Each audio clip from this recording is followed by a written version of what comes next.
প্রিয় দর্শক, ত্রয়োদশ জাতীয় সংসদ নির্বাচনে বিএনপি ব্যাপক আসন নিয়ে জয়লাভ করেছে এবং বিএনপির সামনে আসলে নতুন একটি চ্যালেঞ্জ।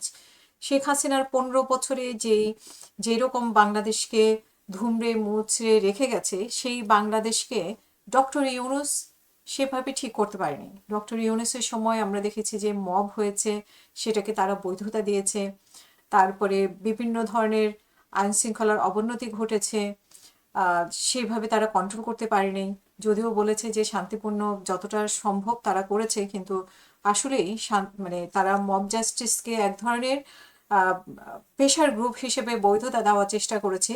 সেই চ্যালেঞ্জগুলোই এখন নতুন সরকারের উপরে কঠিন একটা চ্যালেঞ্জ, এবং এই চ্যালেঞ্জ মোকাবেলা আসলে কিভাবে করবে, যেটা প্রথম দিনে বলার চেষ্টা করেছেন তারেক রহমান বা সরকারের পক্ষ থেকে, মানে নতুন সরকারের পক্ষ থেকে, যে অগ্রাধিকার তাদের হচ্ছে অর্থনৈতিক চ্যালেঞ্জ, আঞ্চলিক কূটনীতি এবং সাবেক প্রধানমন্ত্রী শেখ হাসিনাকে প্রত্যাবর্তনের ইস্যুতে দলীয় অবস্থান স্পষ্ট করেছেন তিনি প্রথম দিনই। এবং তিনি বলেছেন যে নতুন সরকারের সামনে সবচেয়ে বড় চ্যালেঞ্জ হচ্ছে ভঙ্গুর অর্থনীতি ও পুঁজি সংকট মোকাবেলা। তিনি জানান যে ব্যাংকিং খাতে ঋণ প্রবাহ বাড়ানো, তারল্য সংকট নিরসন এবং বিনিয়োগ বান্ধব পরিবেশ তৈরি করা হবে অগ্রাধিকার। পাশাপাশি জনগণের জানমালের নিরাপত্তা নিশ্চিত করা এবং দলীয়করণের শিকার হওয়া প্রতিষ্ঠানগুলোকে পেশাদারিত্ব ও সুশাসন ফিরিয়ে আনার উদ্যোগ দেওয়া।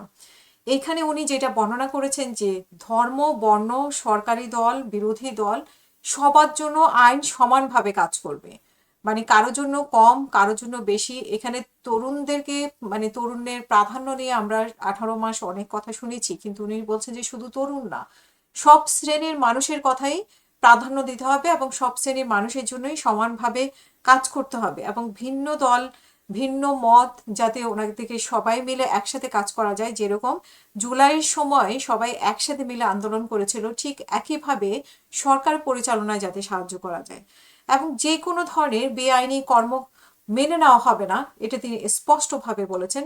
এবং দুর্বলের উপরে সবলের যে অত্যাচার, সেটাও মেনে নেওয়া হবে না। আইনি দৃষ্টিতে সবাইকে সমানভাবে দেখতে হবে এবং দুর্নীতি ও আইনি শৃঙ্খলা বজায় রাখার জন্য সরকার সবার সহযোগিতা কামনা করেছেন। মানে তারেক রহমানের সরকার, নতুন যে সরকার আসবে।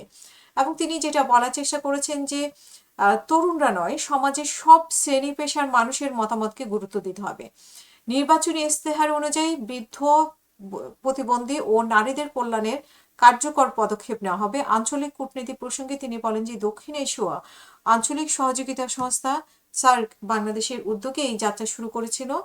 তাই বিএনপির সরকার চাইবে যে সার্ক আবারও সক্রিয়ভাবে কার্যকর হোক।